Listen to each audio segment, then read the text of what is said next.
What's the best buy one, get one free deal you've ever gotten? Wow, that is a tough question. I don't think I've gotten too many good buy one, get one free deals.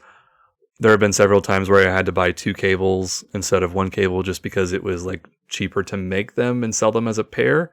That's not very interesting. I'm assuming you have a good buy one, get one. Well, I something happened to me recently that made me think about buy one, get one free deals. We were shopping for shoes.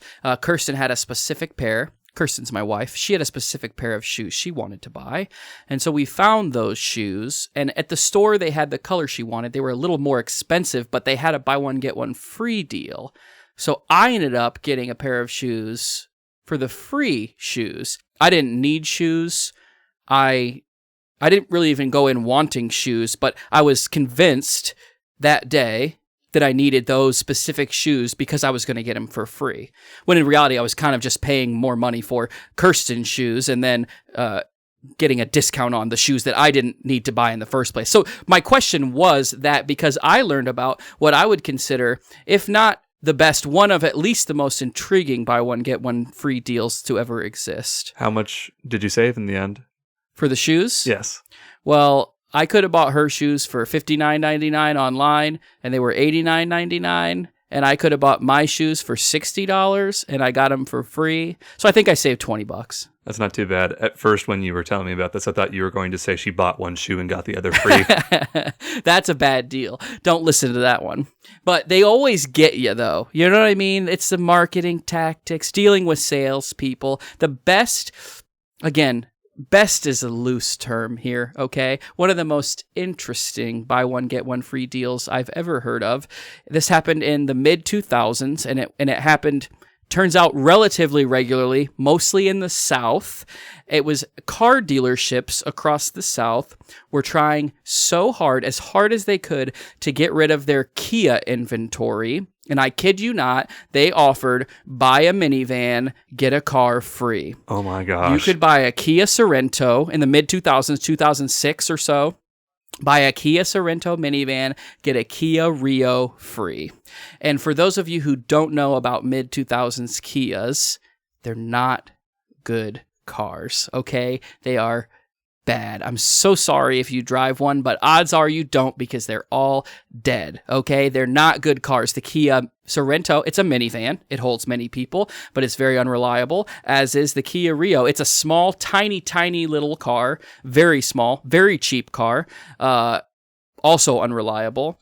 I read many firsthand accounts of people who had actually cashed in on this deal, and they said that while they may have had to pay MSRP for the minivan, they did, in fact, get a free Kia Rio, an actual drivable, functional vehicle.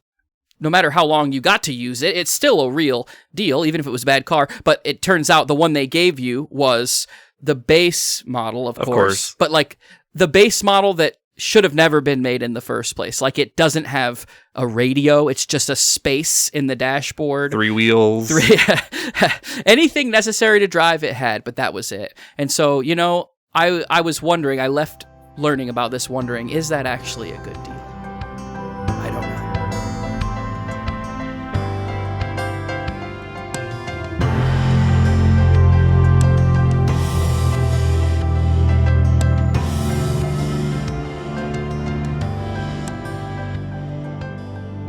Welcome to the Factoid Podcast. You didn't ask for it, but we're going to tell you anyways. My name is Payton Gessel. And I'm Chris Humphreys. And with this being our first episode, we thought it would be good just to introduce ourselves a little bit so you can get to know more about us. So I think that this has been a long time coming in my life, probably 15 to 20 years in the making. I never set out to make a podcast. I've been listening to podcasts since I was 14 years old and I got an iPod. So I've been consuming them for a real long time now. I've heard a lot of good ones and bad ones. And another thing that's important to know about me is that I am full of so much knowledge that everyone tells me is completely useless. I've had friends tell me this. I probably had teachers say it at some point. I wouldn't be surprised. The best man speech at my wedding was about how my best man uses me as a human search engine and just will occasionally mention that, oh, I wonder why this is the way it is. And then I would just pick up on it, and a couple of days later, I'd just say, hey, Mark, I was thinking about this, and, here's everything you need to know. And he's not even the only person who has done this to me in my life. So I'm just really excited that I finally have an outlet to make the information that I've been told is useless all these years into something that might be useful for, I don't know, a handful of people. At least useful for entertainment purposes, right? Oh, absolutely. Yeah. That's me too. I think that's basically the same with me. People have constantly told me that I'm good at useless things or take interest in useless things. I have a plethora of knowledge that no one cares to hear other than me until we met, and we get along very well because you and I can talk for hours and hours about all kinds of things. And so I'm finally glad to have a creative outlet where we can talk about all kinds of things, introduce each other to new and interesting topics, and make something out of it for us, but also for the world.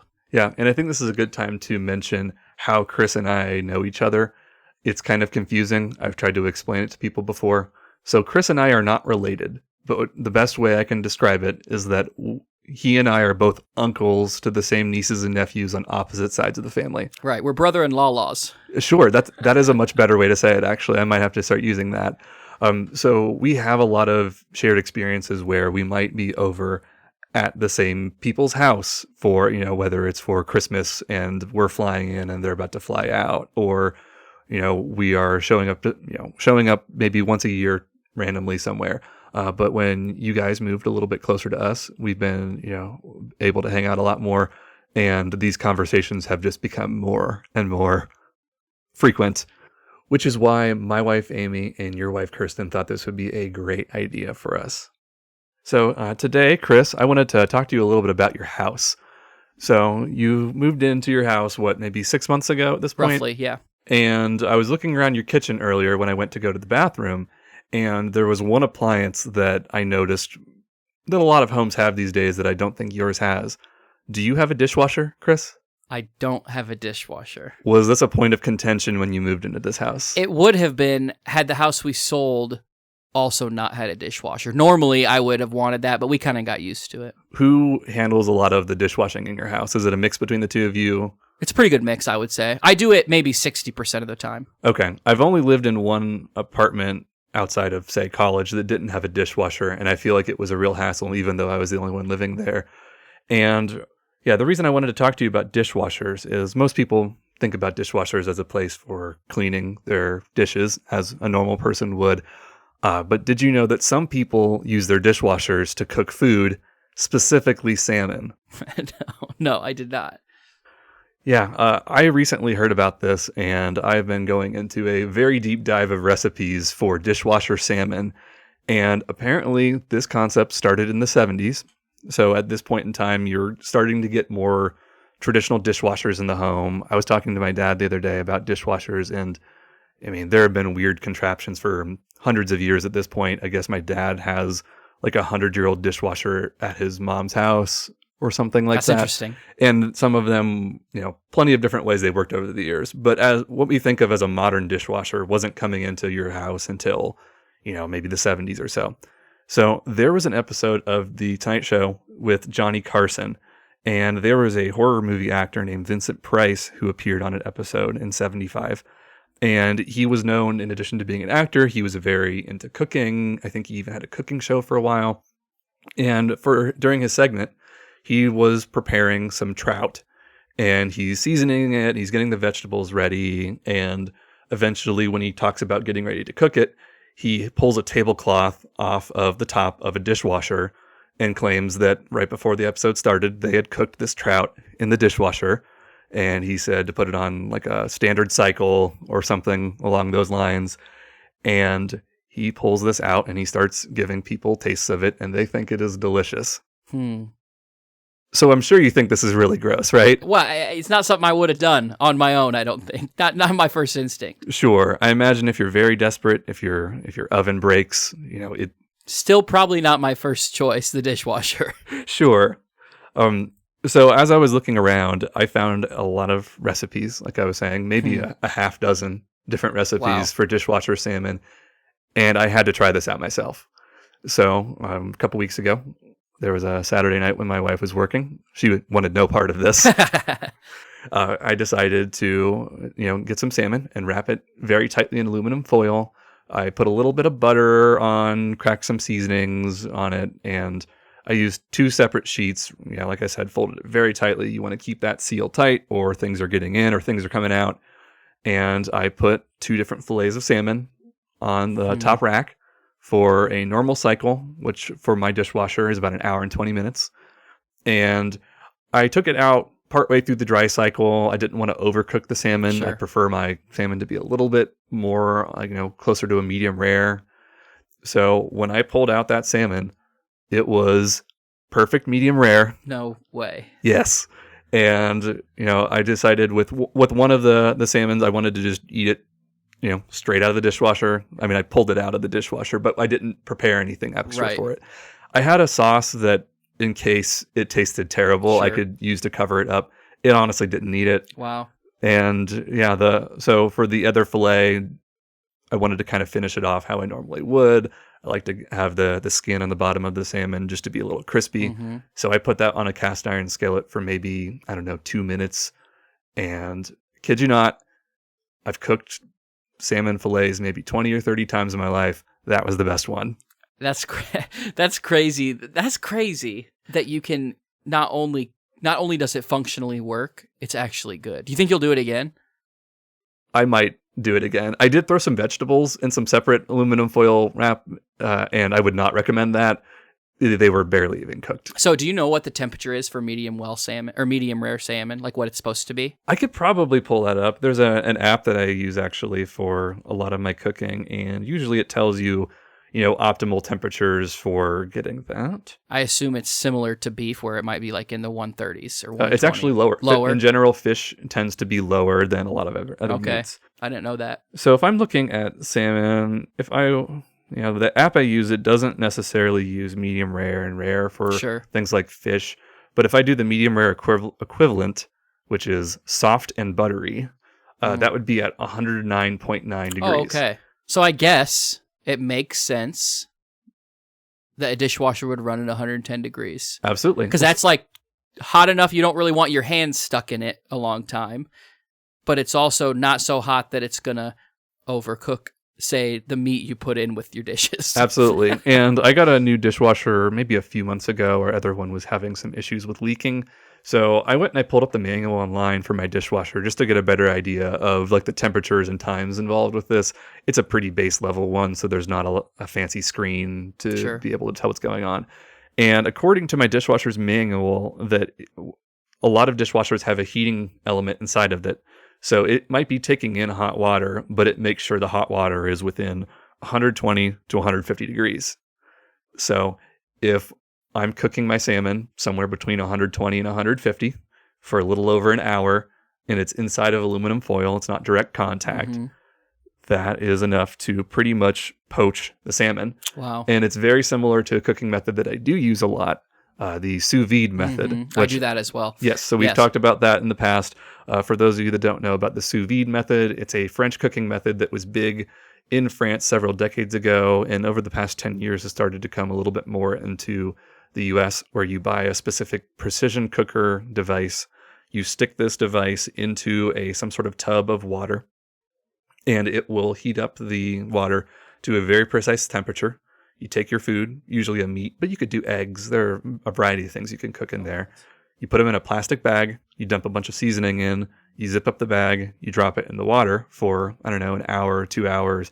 There are some that go like half a day. I know if you do a chuck roast, they recommend like a 24 hours. Yeah, I did some cardinos once that went for maybe 8 hours, and I had to keep refilling the water because it was evaporating. So the goal of sous vide cooking is to try to cook the food evenly inside of the water, whereas if you just threw something on a skillet by default, you get a little bit of a gradient of doneness down to raw, and this allows it to be a little bit more even throughout the cut of the meat. It's like foolproof. Like anybody can make a perfect steak with a sous vide. Absolutely. Which is amazing, because steak is notoriously not an easy thing to cook properly. For sure. And I think I've done salmon maybe once or twice through sous vide. It honestly would achieve a similar result. and I would have to do a little bit more work to make that happen. The So dishwasher's just easier. yeah, absolutely. Because then I cooked a bunch of food and I have some dishes that I use to eat the salmon, and I can just stick those right back in, run the load right afterwards. I know some people who are crazy enough where they do wrap their salmon tight enough, stick a full load of dirty dishes in there with cleaner, With salmon. and they say that the salmon flavor and smell does not leak out and the detergent does not go in. I'm really interested in this because 120 to 150 is a pretty darn good range for a steak. So it makes me wonder, is there any danger in number one putting a vacuum sealed piece of steak in a dishwasher? I don't know how I number ever thought about two, that. Can you, before we talk again, put a steak in your dishwasher? I think I have to. Yeah, you do. You do. Okay. Because you're allowed to eat steak rare. So even if it's cooked to 120, if you take it out and sear it, because after you sous vide a steak, you have to sear it to get the crust, right? And so even if that's the case, your worst case is it's a rare steak, which isn't bad. Right. I mean, when I cook my steak in a sous vide, I do 129 for 45 minutes if it's a filet mignon, an hour if it's like a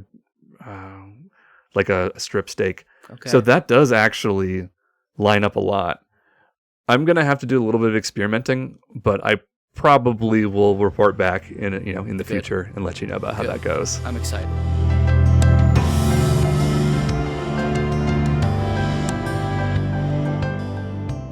This might be a slightly unrelated question to ask, but do you have a favorite movie? I know it's a hard question, but do you have a favorite movie? I honestly don't think I do. It's okay, because I don't think I do either. And that's a question that people ask. It's like, oh, what's your favorite movie? What's your favorite band?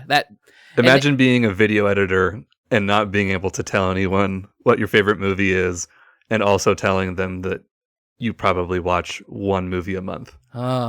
That makes it even worse for you because you are the kind of person who needs to have a favorite movie. Sure. Whereas I don't really think I am. But people ask me that question. They have for years. I don't have an answer. Same thing with band. I don't have an answer. But I do have a specific set of movies that have meant a lot to me in the past. Meant a lot to me, not for emotional reasons, but just because I have happened to watch them a lot and really enjoyed them every time I watch them. One of those is National Treasure. That's not the movie we're going to be talking about. In fact, we're not talking about a movie. But National Treasure's high on my list. Go ahead and make fun of me. It's a great movie. But one that I have watched, and people will tell me I'm lying, but I'm not, at least 100 times, and I'm not exaggerating. And 100 times is more than you would think, but 100 times plus, I don't know how many, but a lot, is The Sandlot. Have you ever seen The Sandlot? I have never seen The Sandlot. Are you kidding me? So this story means less to you probably than it does to the rest of the entire world who also loves The Sandlot, just like I do. Here, let me name all the things I know about The Sandlot. If you build it, they will come. That's not The Sandlot. Oh, no. That's another baseball movie. That's hilarious. That's Field of Dreams, I'm pretty sure. Oh, no. So The Sandlot is like about these kids who love baseball. Is this You're Killing Me, Smalls? You're Killing Me, Smalls. Yes. Smalls moves into town. They kind of befriend him, sort of. They all play baseball, and it's like a beautiful, like, boy coming of age. They play baseball. It's a really good movie. And it's funny that I like that movie because anyone who knows me personally on any level knows that I don't care about sports at all. And I do care about sports. I played baseball for almost 15 years. I enjoyed my time playing it. I went to a Cleveland Guardians game a few months ago, and yet I've not seen two of the most famous baseball movies ever. This is almost as bad as you not having a favorite movie as a video editor. So again, you should probably watch the movie. Okay, it's a good movie. It's worth watching. I also understand that maybe it hasn't aged well. I don't know. But it's a great movie. I love it. I've seen it hundreds of times. And in that movie, I found out about a story that I just have always taken at its word. I've always just believed it. But it's one of those stories that I guess is hard to believe, right? Have you ever been told a story by someone that it's like too hard to believe, like a fishing story or something? Sure, absolutely. Yeah. There was a guy in my college dorm freshman year who was definitely a compulsive liar, And we picked up on this pretty quickly. And what we decided to do is just to one-up him on his lies. So he would say something to us, and we would just come up with something even grander. And we got to the point where we were talking about our space travel. That's funny. And he never really said, like, nah, man, you're lying. And if he did, we would have been able to say, yeah, because you're lying. And he did actually kind of get the hint after some time. Oh, that's actually very funny. I know some people like that. I think we all do, probably. People who tell stories that are just stories. Sure. And everyone does it to an extent. When you tell a story, you exaggerate. It's more fun to tell a story that way. It's more entertaining to listen to as a listener. Sure. But everyone has their own lines. Everyone has the things they believe, has the things they don't believe. But this story was one I never thought too much about until I looked into it for a sermon I was going to preach a few weeks ago. Babe Ruth. And Babe Ruth, according to the Sandlot, which is the only reason I know it exists, but it turns out, kind of a living legend in baseball. In the 30s, the World Series, it was Game 3, it was the Yankees against the Cubs, and Babe Ruth was said to have called his shot. He pointed into the outfield, and then at the next pitch came, he hit it, and he hit a home run exactly where he pointed. This is what I did in middle school. Like when you're trying to come up with your batting, Right. your routines. Baseball is a very ritualistic sport. It is. Very superstitious. And not even in middle school, even younger than that, I would try to work on what kind of, movements am I going to do when I'm entering the batter's box. Right.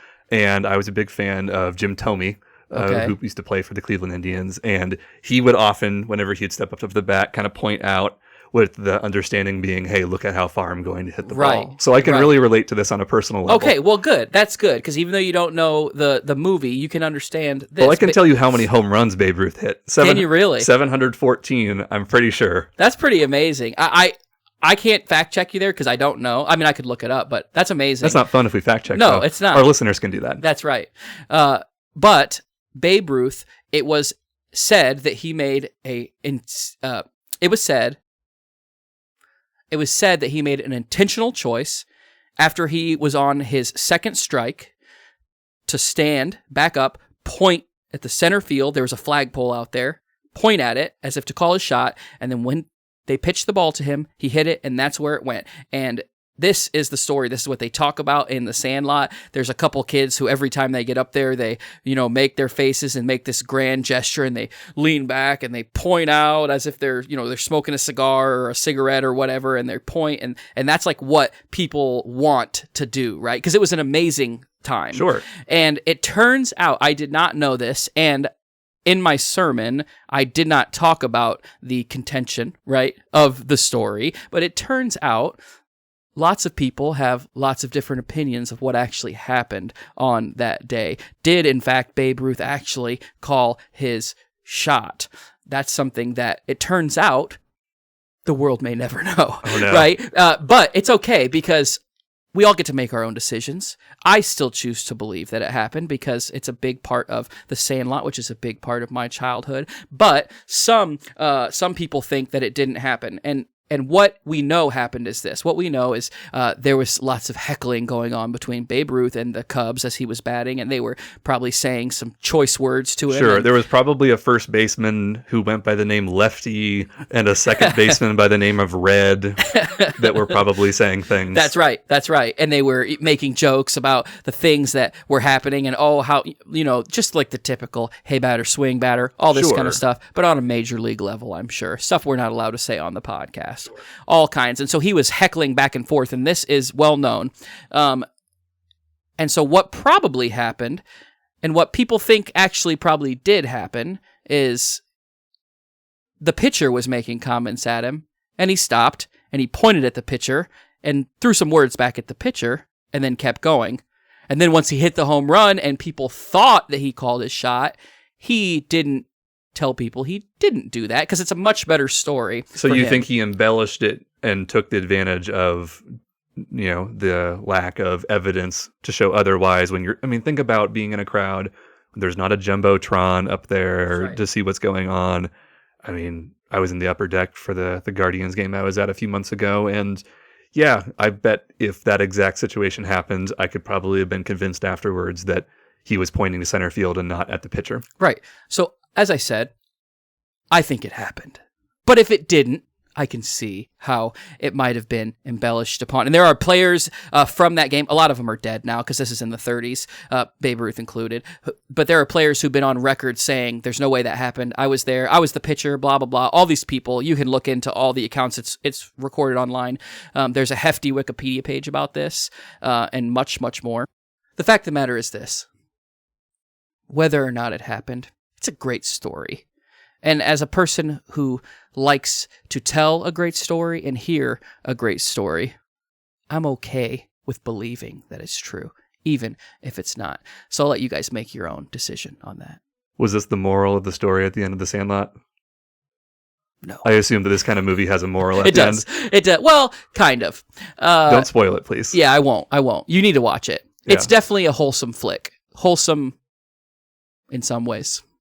What time period does it even take place in? Because it's from the 80s. It was from the 80s, correct? Correct. I think it's late 80s, it might even be early 90s it came out. I think it's supposed to be roughly that time period, in the 70s. Okay, I was just making sure they didn't think it was, like, it wasn't set a period piece in the 30s and the kids were looking at it. No, this is like childhood in the late 80s, probably, maybe 70s. I don't actually know when it's set, but it's in that area.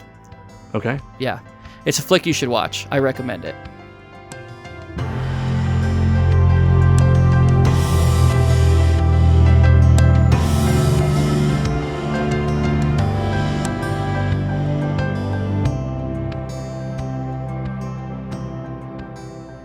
Thank you for listening to the Factoid Podcast. If you have a factoid and want to share it with us, you can email us at whatsyours@factoidpodcast.com. We also accept corrections because no factoid is good if it's incorrect. You can find us on all the major podcast platforms or on our website, factoidpodcast.com. We'll see you in a few weeks.